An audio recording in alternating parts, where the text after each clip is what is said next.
ஓம் சாயிரா சாயிரா ஓம் சாயிரா சாயிரா ஓம் சாயிரா சாயிரா அன்பே சாயிரா பேரன்பே சாயிரா அகிலம் தளிக்க ஆத்மா விழிக்க அனுதினம் சாயிரா எங்கள் அன்பே சாயிரா ஒன்றே இறைவன் ஒன்றே பூமிக்கென்றும் சாயிரா சரணம் சாயிரா நன்றே செய்து வாழ்வோம் நாம் ஒன்றே செய்து வாழ்வோம் அன்பே சாயிரா.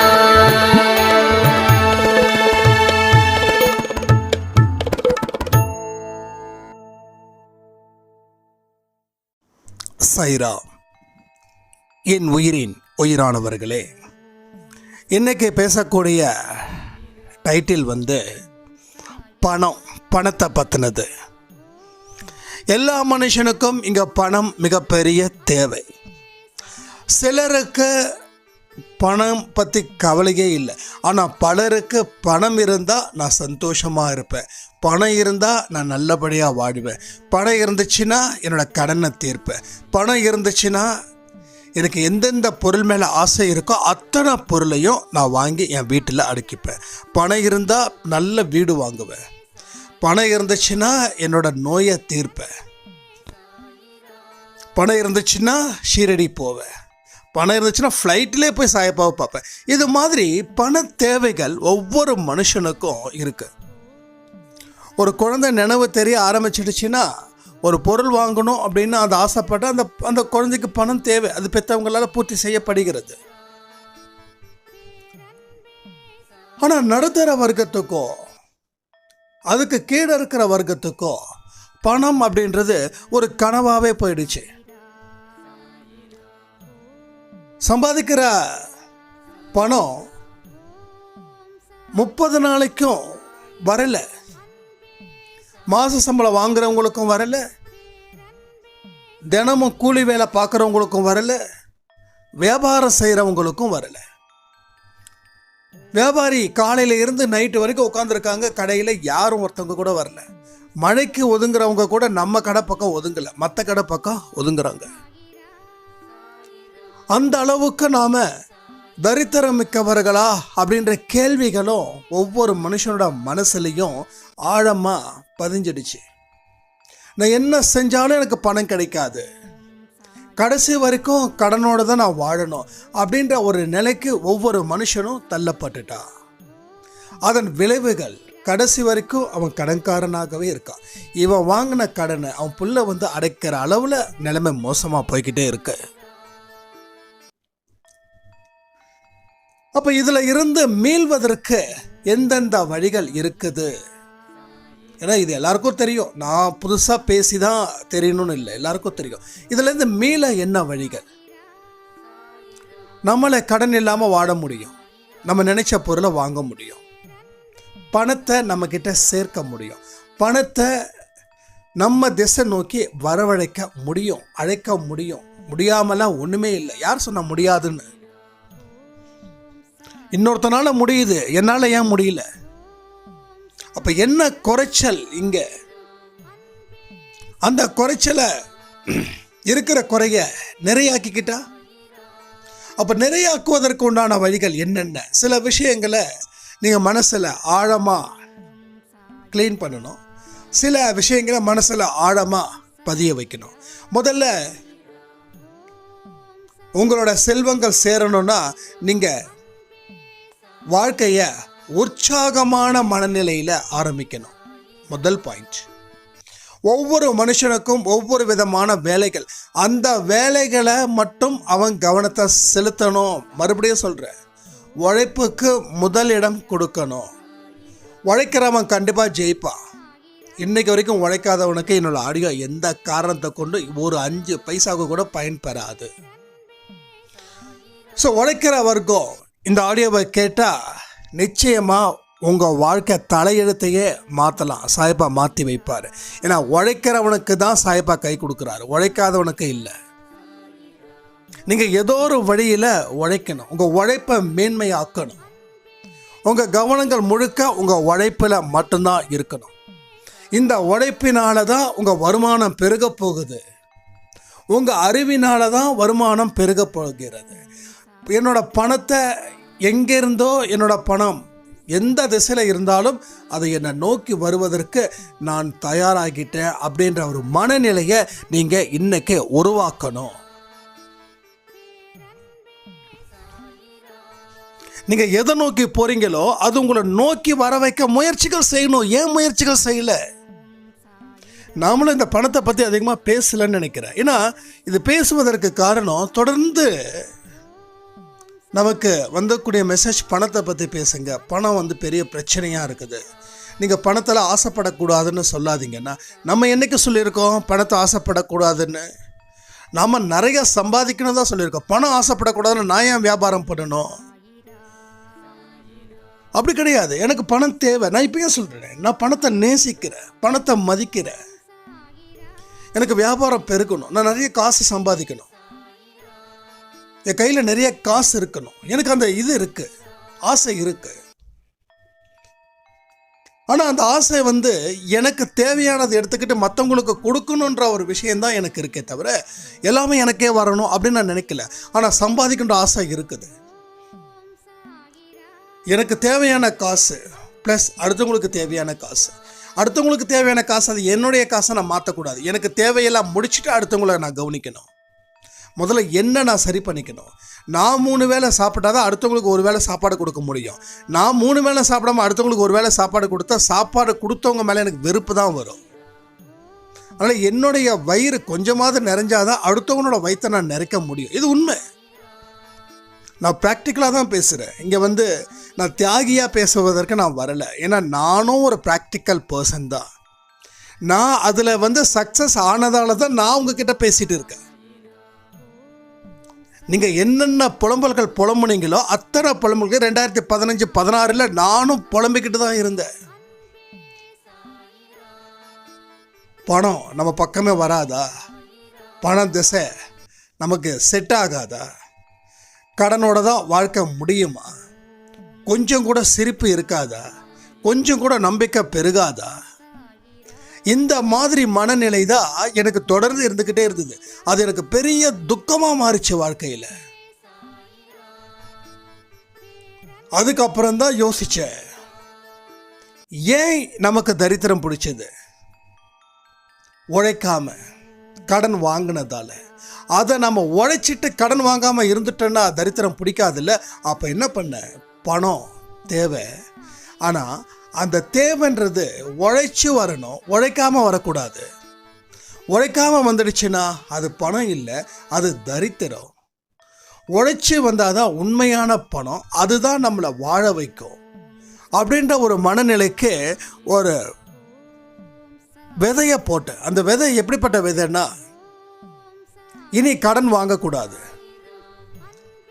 நான் நினச்ச மாதிரியான பொருளை வாங்குவதற்கு கையில் எனக்கு எப்பயுமே பணம் இருந்துக்கிட்டே இருக்கும். பிரச்சனைகள் பணத்தினால இனி வராது. இந்த மாதிரியான ஆழமான விதைகளை நான் உள்ள தூக்கி போட்டேன். அது நல்லா வளர்ந்துடுச்சு. கடனை வாங்காத, உழைக்கிறதுக்கு தயாராகிரு. 8 மணி நேரம் தான் உழைக்கிறேன்னு சொல்லி நிற்காத. எவ்வளோக்கு எவ்வளோ உழைக்கணுமோ உழைக்கிறத பார்த்துக்கோ. அதே மாதிரி ஆரோக்கியத்தையும் பார்த்துக்கோ. ஆரோக்கியம் கெட்டுற அளவுக்கு உழைக்காத. ஆரோக்கியம் கெட்டு போயிடுச்சுன்னா உழைக்க முடியாது. 20 மணி நேரம் உழைச்சி அடுத்த 10 நாளில் ஹாஸ்பிட்டலில் 20 நாள் தூங்குறதுக்கா? வேண்டாம். ஆரோக்கியம் ஒரு கண்ணு, உழைப்பு ஒரு கண்ணு, பணம் ஒரு கண்ணு. இந்த 3 விதமாக நம்ம வாழ்க்கையில் ஏற்படுத்த ஆரம்பிச்சிட்டா உங்களுக்கு எதிர்பார்க்குற பணம் அத்தனை திசையில் இருந்தும் வரும். ஸோ உழைக்கிறவனுக்கு மட்டும்தான் இந்த ஆடியோ. உழைக்காதவங்களுக்கு இந்த ஆடியோ எந்த பயனும் இல்லை. உழைக்கிறவங்க மட்டும் கேளுங்க. ஏதாவது உழைப்பீங்க இல்லையா? ஒரு டீ கடை, ஒரு பஜ்ஜி கடை, ஒரு போண்டா கடை, ஒரு எவ்வளோ பெரிய சின்ன தொழிலாக இருக்கட்டும், எவ்வளோ பெரிய தொழிலாக இருக்கட்டும், அத்தனை பேரும் உழைச்சா முன்னேறலாம், காசு ஆட்டோமேட்டிக்காக வரும். முதல்ல உங்கள் மனநிலையை மாற்றுருங்க. உங்கள் கடன்கள் அத்தனையும் தீர்க்கப்பட்டது. உங்கள் கடன் தீர்த்தாச்சு. கடவுள் நேரடியாக நேற்று கொடுத்தாரு உங்ககிட்ட. நேற்று நம்ம ஒரு ஆடியோவில் சொல்லியிருந்தோமே, உங்கள் வீட்டுக்கு முன்னாடி ஒரு வாகனம் நிற்கும். அந்த வாகனம் உங்களோட கடன்களை தீர்த்தாச்சு. என்னென்ன வண்டி நின்றுச்சு, ஓகே, எப்போ தீர்த்தாரு? நீங்கள் தூங்குனீங்கல்ல, அப்பயே தீர்த்துட்டாரு. அப்போ என்னோட கடன்காரங்க என்னை கேட்க மாட்டாங்களான்னா அவங்க கேட்பாங்க. ஏன்னா ஒரு பகுதி தீர்த்தாச்சு, இனி ஒரு பகுதி தான் தீர்க்கணும். அது உன் உழைப்பின் மூலமாக தீர்க்க சொல்லி சாய்ப்பா சொல்லிட்டாரு. இப்போ உங்களுக்கு ஃபார் எக்ஸாம்பிள் 2 லட்சம் ரூபாய் கடன் இருக்குங்க. நீங்கள் இப்போ ஒரு நினைப்பு நினச்சிக்கோங்க. உங்களுக்கு 5 லட்சம் ரூபாய் கடன் இருந்துச்சு. அது 4 லட்சம் ரூபாய் கடன் இருந்தது. அதை பாதி கடவுள் தீர்த்துட்டாரு. மீதி இப்போ இருக்கிறது வெறும் 2 லட்சம். வெறும் 2 லட்சம். நல்லா புரிஞ்சுக்கோங்க. உங்களுக்கு 40,000 கடன் இருந்துச்சு, இப்போ வெறும் 20,000. உங்களோட கடன்கள் இப்போ என்ன இருக்கோ அதை விட டபுள் மடங்காக இருந்த மாதிரியும், அதை நேற்று சாயப்பா அந்த ஒரு வாகனத்தின் மூலமாக அந்த கடனை உங்களுக்கு பாதி அடைச்ச மாதிரியும், இப்போ இருக்கிற கடன் மட்டும்தான் நீங்கள் அடைக்கணும். இந்த கடனை இன்னும் கொஞ்ச நாட்களில் நமக்கு முடிய போகுது. பணம் வரலையே நினச்சி ஏங்காதீங்க. ஏங்கன்னா எதுவும் கிடைக்காது. பணம் வருன்ற நம்பிக்கையோடு உட்காருங்க. ஒவ்வொரு நாளும் கல்லாப்பேட்டியில் இன்றைக்கி நான் கூடையாக அள்ளிட்டு போக போகிறேன்னு நினைங்க. அந்த அளவுக்கு வருமானம் அதிகரிக்குதுன்னு நினைங்க. கடைக்கு போன உடனே, ஆஃபீஸ்க்கு போன உடனே, நீங்கள் வேலையில் சேர்ந்தாலும் சரி, இல்லை தொழில் பண்ணாலும் சரி, சில பேர் சொல்லுவாங்க, ஆனால் எனக்கு மாதம் 10,000 தானே சம்பளம், அதுக்கு மேலே எனக்கு வாய்ப்பே இல்லையேன்னா அப்புறம் எப்படி நான்? இது அருமையான கேள்வி. நீங்கள் ஒரு மிகப்பெரிய உயர்ந்த போஸ்டிங்கில் இருக்கிற மாதிரி நினைங்க. இப்போ நீங்கள் வேலை செஞ்சிட்ருக்கீங்கல்ல, நான் சொன்னதை மட்டும் செய்யுங்க. அடுத்தது என்ன நடக்குன்றதை கடவுள் பார்த்துப்பாரு. கடவுள் மேலே நம்பிக்கை இருந்துச்சுன்னா அதை நீங்கள் பண்ணுங்க. உங்கள் ஆஃபீஸில் நீங்கள் சாதாரண ஒரு கிளர்க்காக கூட இருக்கலாம். ஆனால் உங்கள் மனசில் நீங்கள் எப்படி இருக்கணும் அப்படின்னா, அந்த கம்பெனியோட முதலாளி நீங்கள் தான். கிளர்க்காக இருக்கிறவர் வேற ஒருத்தர், ஆனால் அந்த கம்பெனியோட முதலாளி, ஓனர், டெசிஷன் மேக்கர் நீங்கள் தான்.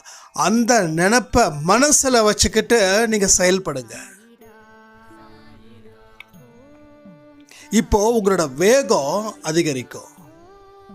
உங்கள் கவனங்கள் கடனை பற்றி இருக்காது. உங்கள் கவனங்கள் எங்கே இருக்குன்னா, பணம் வரக்கூடிய வழிகளை நோக்கி உங்கள் மனசு ஆட்டோமேட்டிக்காக டைவர்ட் ஆகும். அது உங்களுக்கு பணத்தை சரியான நேரத்தில் பெற்றுத்தரும். நீங்கள் ஒரு லாரி ஓட்டுறவராக இருக்கலாம், ஆட்டோ ஓட்டுறவராக இருக்கலாம். உங்களுக்குன்னு ஒரு லட்சியம் இருக்கும்ல, இன்னொரு லாரி வாங்கினா நல்லா இருக்குன்னு. அந்த இன்னொரு லாரியும் ஓடுற மாதிரி நினச்சிக்கோங்க. அதில் இவ்வளோ வருமானம் வருது, இதுலேயும் இவ்வளோ வருமானம் வரப்போகுது, 2 வருமானமும் என் குடும்பத்துக்கு சேருதுன்னு அந்த நினைப்பை வச்சுக்கிட்டு சாயப்பா கிட்ட பிரார்த்தனை பண்ணி உங்களோட பணிகளை ஆரம்பிங்க. இப்போ நீங்கள் 2 லாரி ஓட்டுற காசு, பணம், லாபம் எல்லாமே இந்த ஒத்த லாரியில் கிடைக்கும். இது 100% நடக்குங்க. இது 100% கண்டிப்பாக நடக்கும். முதல்ல அந்த கடனை விட்டு வெளில வாங்க. இது கடன் அடைச்சாச்சு, நேற்றே அடைச்சிட்டாரு அவர், பாதிக்கு பாதி முடிச்சிட்டாரு. எத்தனை பேர் நம்புறீங்க என்னோட கடன் நேற்று சொன்ன மாதிரி நடந்துடுச்சு? நான் உணர்றேன். உணர்ந்ததுக்கு அப்புறம் கூட கமெண்ட் பண்ணுங்க. சில பேர் சொல்லுவாங்க, எங்கள் வீட்டு பக்கம் வாகனம் வரலை. சொன்னது 2-3 பேர். கண்டிப்பாக வரும். அப்போ நீங்கள் இன்னும் நிறைய முயற்சிகள் செய்யணும்னு அர்த்தம். அவ்வளோதான். தோத்துட்டோன்னு நம்ம சொல்லலை, தோத்துட்டோன்னு யாருமே இங்கே சொல்லலை. தோற்க முடியாது. எந்த மனுஷனாலையும் தோற்க முடியாது, வெற்றி பெற தான் முடியும்.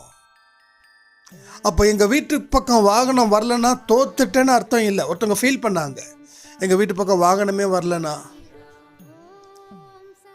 இன்னொருத்தவங்க சொன்னாங்க, எங்கள் வீட்டு பக்கம் பெரிய லாரி. எஸ், உங்களோட கர்மாக்கள் முடியிற ஸ்டேஜ், உங்கள் வாழ்க்கை ஆரம்பிக்கிற ஸ்டேஜ், அதான் அந்த லாரி.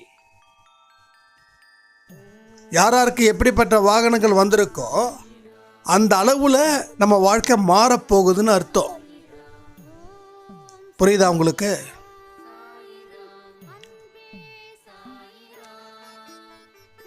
நம்ம வாழ்க்கையில் மிகப்பெரிய அற்புதங்கள் நடக்க போகுதுன்னு அர்த்தம். நாம் 2 நாளைக்கு முன்னாடி என்னோடய ஃபேஸ் வீடியோ சொல்லியிருந்தேன், அடுத்த 24 ஹவர்ஸில் உங்கள் லைஃப் மாறப்போகுதுன்னு. தயவுசெய்து நான் சொல்கிறத விட நீங்கள் அந்த கமெண்ட்டில் படித்து பாருங்கள். ஒன்று அந்த வீடியோ கமெண்ட் பாருங்கள், இல்லை அதுக்கு அடுத்த நாள் கொடுத்த வீடியோவில் கமெண்ட் பண்ணுங்கள். ஏன்னா சில சாய்ராம் வந்து அடுத்த நாள் என்னோடய ஆடியோ கேட்கும்போது கீழே கமெண்ட் பண்ணுவாங்க. ஸோ அற்புதங்கள் நடந்திருக்குது அன்பே சாய் குடும்பத்தில், நிச்சயமாக நடக்குது. உங்கள் மனசு பக்குவம் அடையாமல் இருந்தால் உங்கள் வெற்றிகள் கொஞ்சம் லேட் ஆகும். பக்குவம் அடைஞ்சிருச்சுன்னா வெற்றிகளுக்கு சாத்தியம் 100% இங்கே இருக்குது. ஸோ இந்த மாதிரி சிறப்புகள் நம்ம வாழ்க்கையில் நடக்கும். நீங்கள் கடன் கொடுக்குற அளவுக்கு வாழ்க்கையில் உயருவீங்க. நான் வந்து கடனை வாங்கி ஆண்டியாகி ஓண்டியாகி போண்டியாகி நிற்கும்போது நம்ம வீட்டில் இருக்கிற பக்கத்து வீட்டுக்கார அம்மா என்கிட்ட வந்து இப்படி தான் வாழ்த்துனாங்க, தம்பி நீ பல பேருக்கு கடனை கொடுக்குற அளவுக்கு உன் வாழ்க்கை மாறப்போகுது. நான் நினச்சேன், என் வாழ்க்கை நான் உயிரோட இருப்பேனா இருக்க மாட்டேனானே தெரியாது. இதில் வேற நான் வேற என்னோட கடன் அடைச்சி அதுக்கப்புறம் என்னோட தேவைகளெல்லாம் நான் பூர்த்தி செய்து அதுக்கப்புறம் தான் எனக்கு நான் அடுத்தவங்களுக்கு கடனை கொடுக்க முடியும். இந்த அம்மா பொய் சொல்கிறதான் சொல்லுது, உருப்படியாக சொல்லலாம்ல, இப்படியா மெகா பைய சொல்கிறது நம்பிக்கை இல்லாமல் இருந்தது. ஆனால் இன்றைக்கி நடந்துச்சா இல்லையா? சாயப்பா நடத்தி வச்சாரா இல்லையா? ஏன் நடத்தி வச்சாருன்னா, நான் சாயப்பாவை முழுக்க நம்பினேன். அவர் சொன்னது எந்த ஒரு விஷயத்தையும் நான் வந்து சந்தேகப்படாமல் எடுத்தேன். உன் வாழ்க்கை மாறும் அப்படின்னு சொன்னார், நான் நம்பினேன், மாறிச்சு. உன்னோட கடன்களை நான் அடைப்பேன்னு சொன்னார், நம்பினேன், அடைச்சாரு. இங்கே ஒன்றும் இல்லைங்க, இது வந்து நான் எப்பயோ சொன்னது ஆடியோவில். நான் ஒரே விஷயத்த சொன்னால் அது உங்களுக்கு போர் அடிக்கக்கூடாதுல்ல, அதனால தான் நான் திருப்பி சொல்லலை. என்னோட கைக்கு பூட்டு விலங்கு போகிறதுக்கு ரெடி. ஏன்னா செக்கு பவுன்ஸ், வேறு ஒருத்தவங்களுக்கு காசை வாங்கி கொடுத்து அதுக்கு செக்யூரிட்டி நான் போட்டு என்னுடைய செக்கு பேங்க்கில் ரிட்டர்ன் ஆகி அதுக்கப்புறம் எனக்கு வந்து சம்மன் அனுப்பி அந்த சம்மனை நான் வாங்காமல் விட்டுட்டேன். எனக்கு வந்த மாதிரி தெரியல. அதுக்கப்புறம் 2 போலீஸ்காரவங்க, நீங்கள் சம்மந்தப்பட்ட ஒரு இடத்துல நீங்கள் காசு வாங்கினீங்கன்னும் போது எனக்கு ஒன்றும் புரியல. நம்ம யார்கிட்ட வாங்கினோம், வாங்கினவர் அப்படிப்பட்ட ஆளே இல்லையே அப்படின்ற மாதிரி நினைக்கும் போது தான் தெரிஞ்சது, ஆஹா ஒருத்தனுக்கு வந்து ஜாமீன் போட்டதால் வந்த பிரச்சனையான்னு. அப்போ வந்து வர சொல்லி அடுத்த 2 நாள் வரைக்கும் எனக்கு டைம் கொடுத்தாங்க. ஒன்று காசை கட்டுங்க, இல்லைன்னா கோர்ட்டில் வந்து சரண்டர் ஆகுங்க, கோர்ட்டில் கேஸ் இருக்குது, நீங்கள் வாங்க. ஜட்ஜ் அம்மா என்ன சொல்கிறாங்களோ அதுதான் உங்கள் வாழ்க்கை. ஆனால் அதே போலீஸ்காரங்க சொன்னாங்க, ஜட்ஜ் அம்மா நிச்சயமாக வந்து உங்களுக்கு டைம் தர மாட்டாங்க, ஒன்று காசு கட்டலைன்னா உங்களை அரெஸ்ட் பண்ணுறதுக்கு தான் நாங்கள் உங்கள் பின்னாடியே இருக்கோன்னு. இது வந்து சத்தியமான வார்த்தைகள். இங்கே வந்து உங்களை வந்து மோட்டிவேட் பண்ணுறதுக்காக நான் கதைகள் சொல்லலை. இது சாயப்பா மேலே சத்தியம், அன்பா நேசிக்கிற சாயப்பா உங்கள் மேலே சத்தியம். கரெக்டாக டேட் வரைக்கும் எனக்கு ஞாபகம் இருக்குது. 3ஆம் தேதியோ இல்லை 13ஆம் தேதியோ, சரி ஞாபகம் இல்லை. அப்போ வந்து என் கூடவே இருக்கிறது விஷ்ணு சாய். நான் வந்து விச்சுக்கிட்ட சொல்கிறேன், கண்டிப்பாக உள்ளே போகிறது கன்ஃபார்ம் தான் போல இருக்குது அப்படின்னு. பார்க்கலாம் இருங்க அப்படின்னு அவரு சொல்கிறாரு. அதுக்கப்புறம் நான் வந்து மறுபடியும் அந்த இருக்கிற போலீஸ்கார்கிட்ட என்னோடய அட்வொகேட் கிட்டலாம் சொல்கிறேன். ஒரு 10 நாள், ஐ திங்க் 13ஆம் தேதினா வச்சுக்கோங்களேன். 13ஆம் தேதினா எனக்கு 23ஆம் தேதி மாதிரி எனக்கு ஆஃபர் கொடுத்தாங்கன்னா கொஞ்சம் பிளான் பண்ணலாம். அப்படின்னு நான் நினைக்கிறேன். உடனே என்னோடய அட்வொகேட்டும் சொல்கிறாங்க, என்னை பக்கத்தில் இருக்கிற போலீஸ்காரங்க சொல்கிறாங்க, தம்பி அந்தளவுக்குலாம் வாய்ப்பே கொடுக்க மாட்டாங்க தம்பி, 10 நாள்லாம் சான்ஸே கிடையாது. இதுவே உங்களை வாரண்ட்டு எங்ககிட்ட இருக்குது, அரெஸ்ட் பண்ணுற அளவுக்கு எங்களுக்கு கிட்ட இருக்குது. அரெஸ்ட் பண்ணுறவங்களுக்கு எப்படி கொடுக்க முடியும் அப்படின்ற மாதிரி தான் சொன்னாங்க. ஆனால் சாயப்பாட்ட கேட்குறேன், எனக்கு ஒரு 10 நாள் மட்டும் எனக்கு டைம் வாங்கி கொடு சாயப்பா அப்படின்ற. கரெக்டாக அந்த ஜட்ஜம்மா சொல்கிறாங்க, என் பேரை கூப்பிட்றாங்க. நான் போய் நிற்கிறேன். என்னன்னு கேட்குறாங்க. உடம்பு சரியில்லைங்கன்னு சொன்னேன். சரி, அடுத்த வாய்தா உங்களுக்கு நம்ம என்ன டேட்டு சாயப்பாட்ட சொல்லி கேட்டோமோ அந்த டேட்டு அந்த ஜட்ஜம்மா சொல்கிறாங்க. காலையில் 9 மணிக்கு போனேன்னா திரும்பி ஈவினிங் 5:30 மணி வரையும் ஆயிடுச்சு எனக்கு அங்கேருந்து வெளில வர்றதுக்கு. அப்போ காலையில் 9 மணியில் இருந்து 5 மணி வரைக்கும் என் மனசு எந்த அளவுக்கு படபடப்பாக அடைச்சிருக்கும். எனக்கு முன்னாடி 2-3 பேர் இது மாதிரி இந்த பணம் கொடுக்கல் வாங்கல போலீஸ்காரங்க அரெஸ்ட் பண்ணிட்டு போகிறாங்க. கிட்டத்தட்ட 3 லட்சம் ரூபாய்க்கு அந்த இஷ்யூ 3 லட்சமோ 5 லட்சமோ அது கூட சரியாக ஞாபகம் இல்லை. அதுக்கப்புறம் தான் இந்த விஷயங்கள் சூடு பிடிச்சது. அடுத்த 23ஆம் தேதி அன்றைக்கி கோர்ட்டுக்கு நான் காசு கட்டாமல் போயிருந்தேன். இந்த தடவை கைவிலங்கு கன்ஃபார்ம். ஆனால் எனக்கு ஒரு நம்பிக்கை, நான் என்ன டேட்டை கேட்டனோ அந்த டேட்டை சாயப்பா கொடுத்தாங்க. அப்போ சாயப்பா என்னை காப்பாற்ற போகிறார். அடுத்த 13 நாளில் பிரச்சனைகள் தீர்ந்தது. அவர் நமக்கு எதிராக கேஸ் கொடுத்தவர் வாபஸ் வாங்கிட்டார். நீங்கள் இப்போதைக்கு 1 லட்ச ரூபா கொடுங்கன்னு சொல்லி அதை நம்ம ரெடி பண்ணி அப்பா மூலமாக என் மூலமாக ரெடி பண்ணி 3 மாதத்துக்கு ஒரு தடவை 1 லட்ச ரூபா கொடுத்து அடைச்சி அதை கிளியர் பண்ணிட்டோம். ஸோ நான் அப்பாவை நம்பினேன், என் கடன் தீர்ந்துச்சு. நான் அப்பாவை நம்பினேன், என் வியாபாரம் பெருகுச்சு. நான் அப்பாவை நம்புகிற என்னோடய வாழ்க்கையை வளமாக்குச்சு. எனக்கு அன்பே இல்லாதவர்கள் என் கூடவே இருந்த மாதிரி ஒரு ஃபீல். அப்போ நான் சொன்னேன், எனக்கு அன்பானவங்க வேணும் சாயப்பா அப்படின்னு. கொடுத்தாரா இல்லையா? நீங்களாம் சாட்சி தானே, அத்தனை பேர் நீங்கள் சாட்சியாக தானே இருக்கீங்க.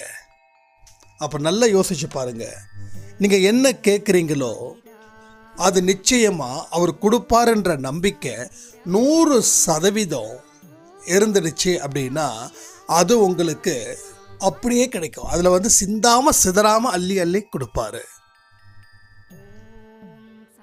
யோசிச்சு பாருங்க, எனக்கு மட்டும்தான் செய்யணுமா? நான் அந்த அளவுக்கு சுத்தமானவனா? எல்லா மனிதர்கள் போல தான் நானும். அப்போது மனம் திரும்பினா உங்கள் வாழ்க்கை வளம் சேர்க்கும். ஆனால் மனம் திரும்பாமல் அதே இடத்துல நீங்கள் இருந்தீங்கன்னா உங்கள் வாழ்க்கை மாறாது.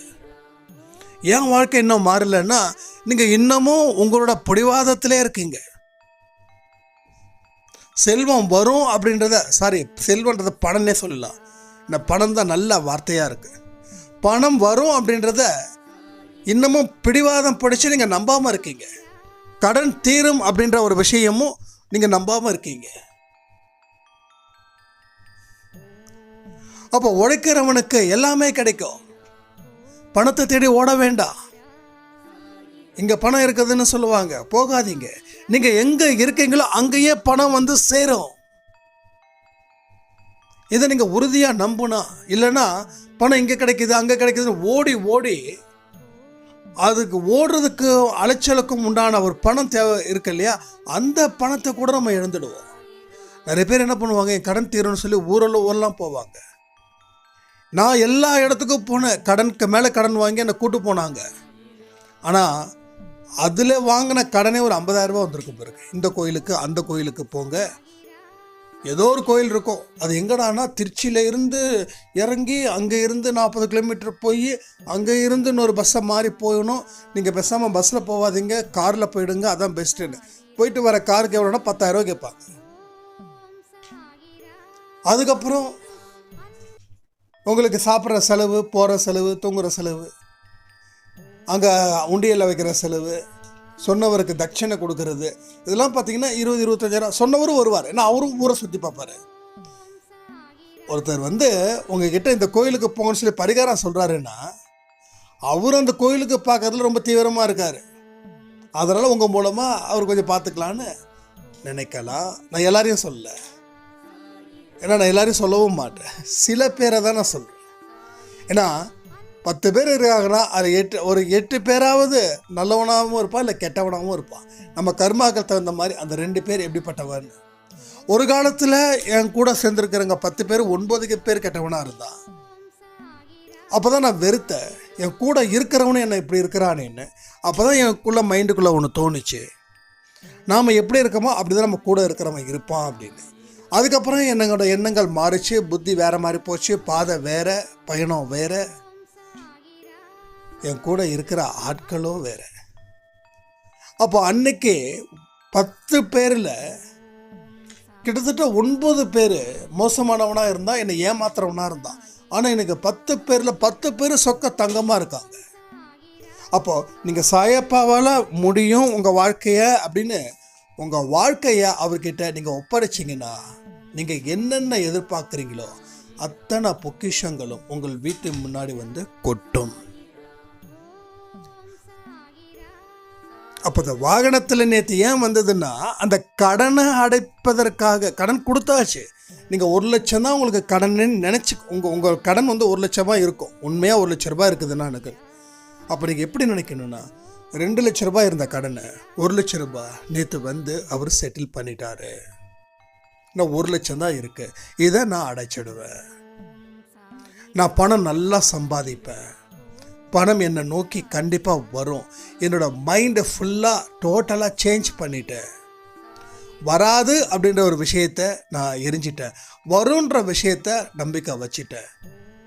நான் ஒரு காந்தம் மாதிரி. காந்தம் என்ன பண்ணும்? எல்லாத்தையும் அப்சர்வ் பண்ணும், எல்லாத்தையும் எடுத்துக்கும். அது மாதிரி என்னோட மைண்டு பணத்தை தேடக்கூடிய மேக்னெட்டாக மாறி இருக்கு. ஸோ எங்கெங்கெல்லாம் பணங்கள் இருக்கோ அதெல்லாம் என்கிட்ட வந்துக்கிட்டே இருக்குது. என்னோட பிரச்சனைகளும் தீரப்போகுது. நான் செமையான வாழ்க்கையாக வாழ போகிறேன். வறுமைன்றது என்னன்னு தெரியாத அளவுக்கு என் வாழ்க்கையை என் சாயப்பா மாற்றுவார். இனிமேல் என்னோட வாழ்க்கை பெரிய அளவில் பேசப்படும்.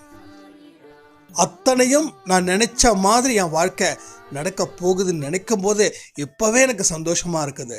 இந்த மனநிலைக்கு நீங்கள் உங்கள் மனதை தயார்படுத்தணும். ஸோ பணன்றது மேட்ரே இல்லை, நீங்கள் விருப்பப்பட்டால் அது வரும். அப்போ நீங்கள் விருப்பப்படலைன்னா வராது. நீங்கள் விருப்பம் ஏன் படலைன்னா, அறியாமையின் காரணமாக நீங்கள் பணத்தை ஈர்க்கக்கூடிய சக்தி உங்ககிட்ட இல்லாமல் போயிடுச்சு. ஏன்னா நீங்கள் ஈர்க்கக்கூடிய சக்திகள் அத்தனையும் எதிர்மறை எண்ணங்களாகவே இருக்குது. முடியாதுன்றது ஒரு எதிர்மறை எண்ணங்கள், அதை தான் நீங்கள் எடுக்கிறீங்க. கடைசி வரைக்கும் கடனாலே என் வாழ்க்கை போயிடுமான்னு சொல்லி பிரார்த்தனை பண்ணும்போது கூட அந்த எதிர்மறை எண்ணங்களை மட்டும்தான் நீங்கள் உள்ளே எடுத்துக்கிட்டே இருக்கீங்க. முடியாதுன்றது எதிர்மறை எண்ணங்கள், அதை தான் நீங்கள் எடுக்கிறீங்க. முடியும்னு சொல்லுங்களேன், என்ன ஆகிட போகுது?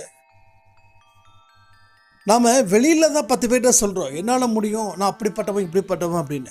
ஆனால் நீங்கள் உள்ளுக்குள்ளே நினைக்கல. வெளியில் சொல்கிறதால மட்டும் உங்களுக்கு லாபம் கிடைக்காது, அது நஷ்டமே.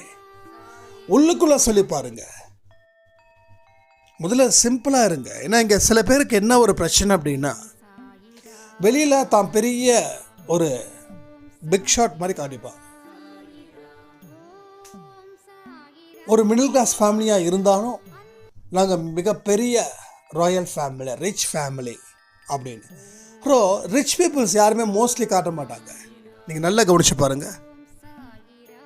நிறை குடம் ததும்பாது சரி தெரில, சாரி. அது மாதிரி பெரிய பெரிய பணக்காரர்கள், படித்தவங்க, மேதைகள், அறிவுஜீவிகள்லாம் இவங்களா அப்படின்ற மாதிரி ஆகும்.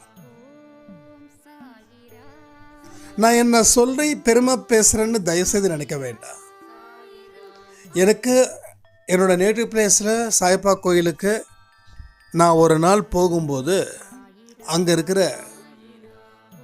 கோயிலில் இருக்கக்கூடிய சாய்பாக்கு சேவை செய்யக்கூடிய ஒரு பெரியவர் என்கிட்ட வந்து, தம்பி நீங்கள் தான் ஆடியோவில் பேசுகிறதா அப்படின்னாரு. ஆமாங்க அப்படின்னு. பூனை மாதிரி வந்து சாமி கும்பிட்டுட்டு போகிறீங்க, ஒரு வார்த்தை கூட என்கிட்ட நீங்கள் சொல்லலை, இந்த குரல் எங்கேயோ கேட்டிருக்கோமே அப்படின்னு நான் நினைக்கும் போது தான் எனக்கு அப்போ கூட ஞாபகம் இல்லை தம்பி பேசியிருந்தா கண்டிப்பாக சொல்லியிருக்கோம் நம்மக்கிட்ட அப்படின்னு. அப்புறம் தான் வந்து அவர் நீங்கள் வந்து கண்டிப்பாக நம்ம கோயிலில் நான் ஒரு ப்ரோக்ராம் அரேஞ்ச் பண்ணுறேன், நீங்கள் வந்து பேசணும் அப்படின்னு. எனக்கு அது அப்போ வரைக்கும் எனக்கு ஒன்றுமே தெரில. இல்லை, நான் பேசுகிறத எதுக்கு வெளியில் சொல்லணும், நான் பாட்டுக்கு என் வேலையை செய்கிறேன் அப்படின்னு நான் சொன்னேன். இல்லை தம்பி, நீங்கள் இப்படிலாம் இருக்கக்கூடாது, நீங்கள் என்னென்னலாம் பண்ணுறீங்களோ அதெல்லாம் வெளியில் சொல்லணும் அப்படின்னா. ஸோ கடைசி வரைக்கும் அவர் கூப்பிட்டாங்க, 2-3 தடவை கூப்பிட்டாரு. கோயிலில் வந்து பிரசங்கம் பண்ணுங்கள். பிரசங்கம் பண்ணுற அளவுக்கு நம்ம வந்து அறிவாளி கிடையாது. நம்ம சாதாரண மனிதர்கள், வாழ்க்கையில் அன்றாடம் நடக்கக்கூடிய விஷயத்தை நம்ம தெரிஞ்சுக்கிறோம். அதுக்கு தகுந்த மாதிரி சாயப்பா நம்ம எப்படி வழி நடத்துகிறாரோ அதை நம்ம சொல்கிறோம். அப்புறம்தான் வந்து இன்னொருத்தவங்க சொன்னாங்க, இதெல்லாம் நீங்கள் வந்து வெளியில் பிரபலப்படுத்தினா தானே நீங்கள் பிரபலமாக முடியும்னாங்க. இல்லைங்க, பிரபலமே ஆக வேண்டாம். பிரபலம் ஆகணுன்ற எண்ணம் எனக்கு இருந்துச்சுன்னா நான் செய்கிறேன். எனக்கு அப்படி ஆகணுன்ற அவசியமே இல்லை. என்னை பொறுத்த வரைக்கும் காலைல எந்திரிக்கிறோமா, ஆடியோ கொடுத்தோமா, சாப்பிட்டோமா, வியாபாரம் செஞ்சோமா, ஒவ்வொரு மாதமும் நமக்கு தேவையானதை சம்பாதிச்சுட்டு எக்ஸ்ட்ரா இருக்கிறத மற்றவங்களுக்கு கொடுத்தோமா, இதை தாண்டி வேறு எதுவுமே ஆனந்தம் இல்லை. நம்ம பிரபலம் ஆகணும் அப்படின்னா எப்படி வேணாலும் ஆகலாம். இப்போ முந்தானத்து கூட நம்ம வீடியோ கொடுத்ததுக்கு ஒரே ரீசன் என்ன அப்படின்னா, ரொம்ப நாள் ஆச்சுன்னா வீடியோவில் பார்த்து கொஞ்சம் வீடியோ கொடுங்க. ஓகே, கொடுக்கலாம். வீடியோ கொடுக்கறது தப்பு இல்லை. ஆனால் என்ன பர்பஸ்க்காக கொடுக்குறோம்? சரி, ஓகே, உங்களை என்னால் பார்க்க முடியாது, ஏன்னா எல்லாரும் ஒரு ஊரில் இருக்கீங்க. ஆனால் என்ன நீங்கள் பார்க்கணுன்னு நீங்கள் ஆசைப்படுறீங்க. உங்கள் ஆசையை நிறைவேற்றணுன்ற ஒரே ஒரு தாட்டை தாண்டி வேறு எதுவுமே இல்லை. இதெல்லாம் நாம் என்றைக்குமே, மறுபடியும் சொல்கிறேன், நான் இதெல்லாம் வந்து சொல்கிறதால நான் அப்படியெல்லாம் நினச்சிக்கல. நான் உங்களில் ஒருத்தவனாக சொல்கிறேன். ஏன்னா இங்கே இருக்கிற சில பேருக்கு விஷயங்கள் வெற்றி பெறுவதற்கு முன்னாடியே நாம் பிரபலப்படுத்திக்கலான்னு தோணும். அந்த நினைப்பு இருந்துச்சுன்னா அதை அறவே நான் இப்போ இன்றைக்கி இதை சொல்லலை, 2016-17 வாட்ஸ்அப் வச்சுருக்கும் போது அப்போ நம்ம ஆடியோ வந்து அனுப்பியிருந்தோம். அப்போ அவங்க குரூப்பில் ஆட் பண்ணியிருந்தாங்க, அந்த கோயிலில் இருக்கிறவங்க. அப்போ வந்து நம்ம சாய் ஃபேமிலின்னு சொல்லி வச்சுருந்தோம் குரூப், 4 குரூப் வச்சுருந்தோம், 4-5 குரூப் வச்சுருந்தோம். ஒரு குரூப்லேயும் 30-40 பேர். அப்போ வந்து என்னென்ன விஷயங்கள் சாய்ப்பா பற்றி சொல்லணுமோ அதை நம்ம சொன்னோம். அப்போ அந்த குரூப்லேயும் ஷேர் பண்ணோம். அந்த இதை வச்சு தான் அவங்க கண்டுபிடிச்சாங்க. ஏன்னா என்னோடய நம்பர் வந்து வேறு நம்பர் தான் வச்சுருப்பேன் எப்பயுமே. அன்பே சாய்க்கு சாய்ப்பாக்குன்னு சொல்லி ஒரு நம்பர், இப்போ கூட அந்த வாட்ஸ்அப் கூட ப்ராப்ளம் ஆச்சு பாருங்கள், அந்த நம்பர் தான். அதில் இருந்து போனதால் அவருக்கு தெரியல இது நான் தானா அப்படின்னு சொல்லி. ஸோ சாய்ப்பா நமக்கு ஒரு விஷயத்தை கொடுக்குறாங்கன்னா அதை எந்த அளவுக்கு சிம்பிளாக்கிக்கணுமோ அதில் தான் உங்கள் வெற்றியே இருக்குது. நான் உன் வாழ்க்கையை மாற்றுவேன் அப்படின்னு சொல்லிட்டாரு, அதை நீங்கள் நம்புறீங்கன்னா, நீங்கள் 10 பேர்கிட்ட சொன்னீங்கன்னா அது அத்தனையுமே புஸ்மானமாக போயிடும். ஒரு பெரிய வெடியை வெடிக்கும் போது அப்படி வைப்போம், வச்சுட்டு உள்ளே ஓடுவோம் குடுன்னு, அது வந்து பார்த்திங்கன்னா வெடிக்காது, புஷ்ஷுன்னு போயிடும். அது மாதிரி ஆகிடும். அதனால தான் சில ரகசியங்களை, உங்கள் வெற்றியை நீங்கள் கொண்டாடாதீங்க, வெற்றியை வந்து மனசார சாயப்பாவுக்கு காணிக்கை ஆக்கிடுங்க. உங்கள் வெற்றி நீங்கள் பெற்ற வெற்றி இல்லை, அவர் கொடுத்த ஒரு போட்ட பிச்சை. அது அவர் கிட்ட நாம் என்றைக்குமே கேட்கக்கூடிய குழந்தைகளாக இருக்கணும். வெற்றி கிடைச்சிடுச்சுன்னா நம்ம அவரை மதிக்க மாட்டோம். அவர் போட்ட பிச்சை அது நமக்கு தேவையானதை எடுத்துக்கிட்டு மற்றவங்களுக்கு கொடுக்கணும். ஏன் திரும்ப சொல்கிறேன்னா, மற்றவங்களுக்கு கொடுத்தாதான் நீ பெருசாக முடியும். ஏன்னா கொடுக்குறவங்க உன்னை வாழ்த்துவாங்க. அந்த வாழ்த்துக்கள் வந்து மிகப்பெரிய விஷயம். அது எத்தனை கோயிலில் போனாலும் அது கிடைக்காது.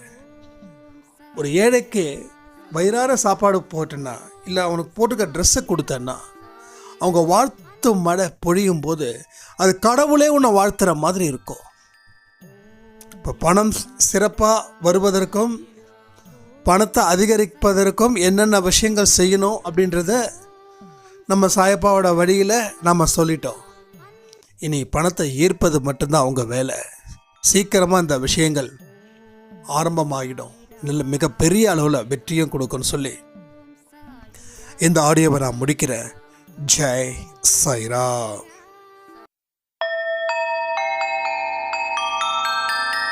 ஓம் சாயிரா. சாயிரா.